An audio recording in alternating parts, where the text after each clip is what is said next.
கடன், ஊழல், சொத்து குவிப்பு இதுல மட்டும் போக்கஸா இருக்கிற ஒரு அரசு ஸ்டாலின் மாடல் அரசு. தமிழ்நாட்டு மக்கள் வறுமையிலையும் வறட்சியிலையும் வாடிட்டு இருக்கும்போது தன் குடும்பத்தோட சுயநலத்துக்காக கோடி கணக்கில் சொத்தை சேர்த்துட்டு இருக்க அரசு தான் இந்த ஸ்டாலின் மாடல் அரசு. தமிழ்நாட்டில் பிறந்த ஒவ்வொருத்தர் தலையிலையும் 1,29,000 ரூபாய் கடன் இருக்கு. 2019 தமிழ்நாட்டில் ஒரு தனி மனிதர் மீது இருந்த கடன் 29,000 ரூபாய் தான். ஆனா 2024 1,29,000 ரூபாய் இவ்வளவு அதிகரிச்சிருக்கு. அப்படி பார்த்தா தமிழ்நாட்டுல வட்டி மட்டும் ஒரு தமிழனுக்கு ஒரு வருஷத்துக்கு 8,000 ரூபாய் கட்டணும்னு சொல்றாங்க.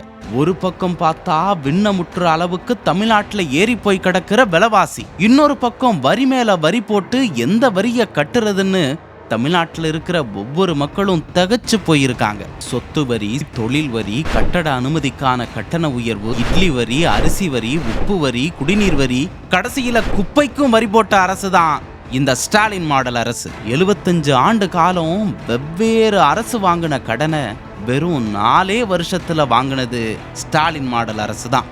அரசு வேலை பார்க்குறவங்களுக்கு சரியான சம்பளம் கொடுக்கறது இல்ல, அரசு வேலைன்னு சொல்லி எல்லாத்தையும் தனியாருக்கு தாரவார்த்து கொடுக்கறதுன்னு கையெழுத்து போட்டு கொடுத்தீங்க.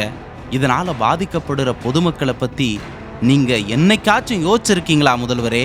உங்க ஆட்சியில நெசவாளர்கள், விவசாயிகள், வியாபாரிகள், ஆசிரியர்கள்னு எல்லாருமே பாதிக்கப்பட்டுட்டாங்க. டாஸ்மாக்ல மட்டும் 5,400 கோடிக்கும் மேல ஊழல் நடக்குது.